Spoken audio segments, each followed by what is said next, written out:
বৈষম্য বিরোধী ছাত্র আন্দোলনে সরকার পতনের পর ছাত্র জনতার সমর্থনে উপদেষ্টা হন ডক্টর আসিফ নজরুল। সামাজিক যোগাযোগ মাধ্যমে 2020 সালে 12 জুন ডক্টর আসিফ নজরুল তার ভেরিফাই ফেসবুকে লিখেছিলেন, যদি ক্ষমতা থাকতো আইন করতাম, বর্তমান বা সাবেক প্রেসিডেন্ট, প্রধানমন্ত্রী ও মন্ত্রীগণ চিকিৎসা নিতে বিদেশে যেতে পারবেন না। ক্ষমতা, চাকরি বা ব্যবসা কোনোভাবেই তাদের সন্তানরা সরকারের সাথে সংশ্লিষ্ট হতে পারবেন না।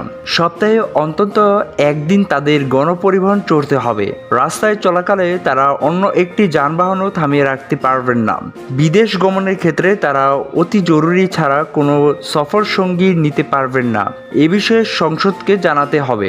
জনগণের টাকায় কোনো কিছু উদ্বোধন বা জনগণের সাহায্য করার ক্ষেত্রে তাদের নিজেদের নাম ব্যবহার সম্পূর্ণ নিষিদ্ধ হবে। তাদেরকে মহামান্য ও মাননীয় বলা নিষিদ্ধ হবে। তাদের ও তাদের পরিবারের দেশে বিদেশে সকল সম্পত্তি ও আয়ের বিবরণ জনগণকে জানাতে হবে।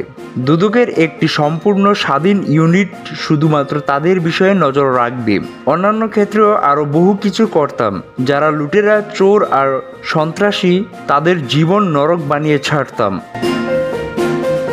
শাহাদাত হোসেন, স্বাধীনতা টিভি বাংলা, ন্যাশনাল ডেস্ক।